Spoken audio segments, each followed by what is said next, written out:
Okay, so today I wanted to go into how you can use fear as a fuel source, as an energy source to actually perform better in different things, and how I specifically use this to win my boxing tournament.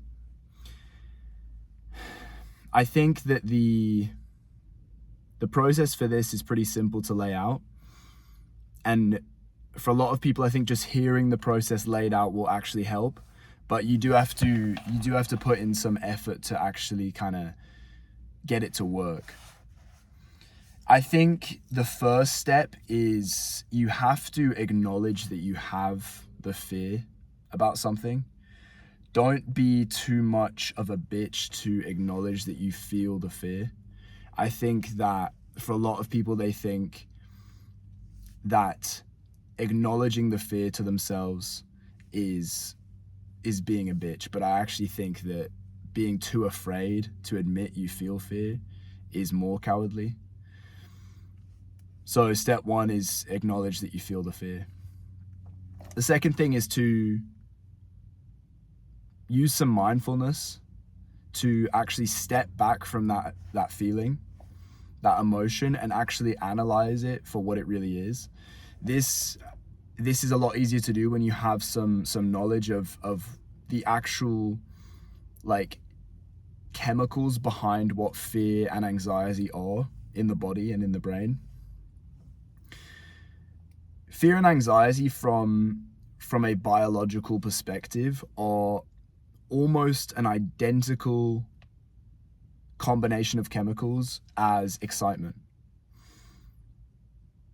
The difference is what we perceive the event in question. So let's say this boxing tournament that I had, when I was thinking about that tournament, the difference is, what do we perceive the event has on the other side? Like, what do we perceive that event is going to bring into our lives? Because if you feel like there's a big threat there in any sense, whether it's like physical threat or an emotional threat, or you're going to let people down, or you're going to be embarrassed, then that turns into fear and anxiety. It's anticipation with the idea that it's going to actually harm you, right? So you're just thinking about this thing as a threat. When you're excited for something, it's the exact same feeling of anticipation, but the difference is that you don't perceive it to be a threat on the other side. You perceive it as like a challenge, something to grow from, something you'll gain something from, something that you'll enjoy. It can be any of these things, right? But I think the most noticeable one is challenge. If you perceive it as just a challenge, something to kind of test yourself, something to overcome, that can still count as excitement. Your brain can still frame a challenge as excitement, but it's when you view it as a threat or a danger that we feel fear and we feel anxiety. So step one, acknowledge you have the fear. Step two, understand what fear really is, and understand that the chemicals are really the exact same as excitement. And then step three, realize that the difference between fear and excitement are largely within our control. It's the way we interpret the event and what the outcome of the event will bring to our lives. That is the difference between whether we perceive fear or excitement. I think once you understand those three things, you can really begin to reframe it in your mind. For me, when I had this tournament coming up, I was unbelievably nervous for it. Like, I've never been so stressed about something, honestly. It not only was it a tournament, but it was my first fight. I hadn't had a fight before that. I'd done loads of sparring, but it was my first actual boxing match. And it was going to be 2 fights in 2 days. And the guys that I were fighting had already had fights. So I was the only one who had never had a fight. So they already had been through that process before. So I just remember I was so stressed. I was sat in my classes and I just I wasn't listening to a thing they were saying. It was just ruling over my life for that last week or so. And I started to get sick and everything was going wrong. It just built the stress. But going into the tournament, like the day before the fight or the day of the fight, it might have even been, I read a portion of this book that focuses on Cus D'Amato, the trainer of Mike Tyson, and his some of his ideologies when it comes to boxing. And there was a section in there talking about fear. And I like I said, I read this so close to the fight and it made like an unbelievable difference, I think. It just spoke about the things that I've kind of already said about how to use fear as a fuel source.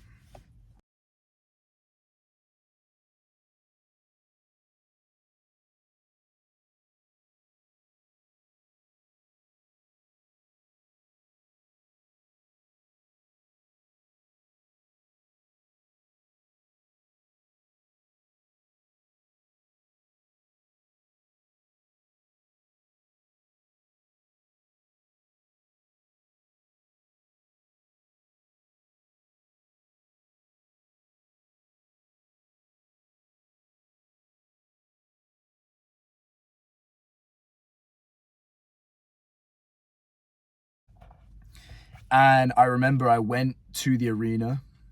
I was literally reading the book. Like, I could hear my opponent warming up on the other side of the curtain, and I was just reading the book, like just trying to ingrain it in my mind.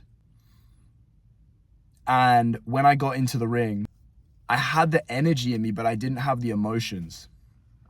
And as soon as the bell went, I used that energy to just start as fast as I could and really like impose my will on him before he had a chance to do the same to me. And in the end, I stopped him in the second round. I gave him 4 standing counts. And I fought the next day. I gave the guy, I think, 2 standing counts, and I won that one by decision.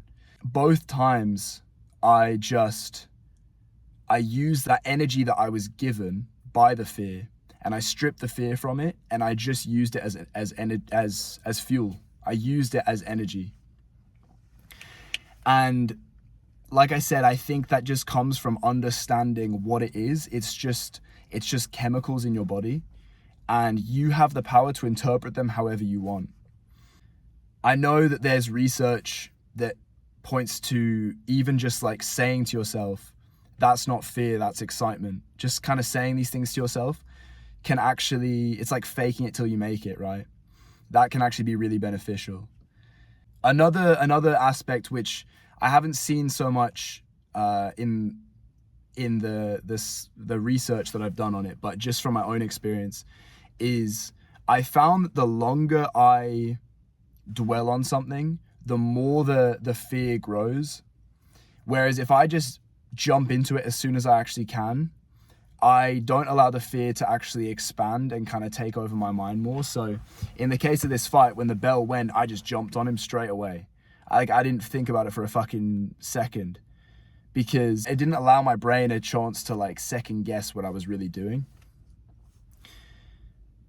So I think that that's another aspect to it, is just like feeling the energy, and don't give yourself an opportunity to second guess it. Just jump in.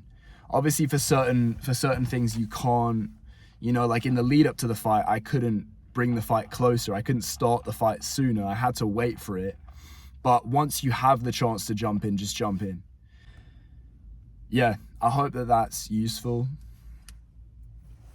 I do believe that this is a concept which could be applied to almost anything. I don't think I've ever been more nervous than I was for that tournament. I don't think I've ever felt more fear than I did for that. And I was able to use it for that. So I don't doubt the validity of this tactic in any other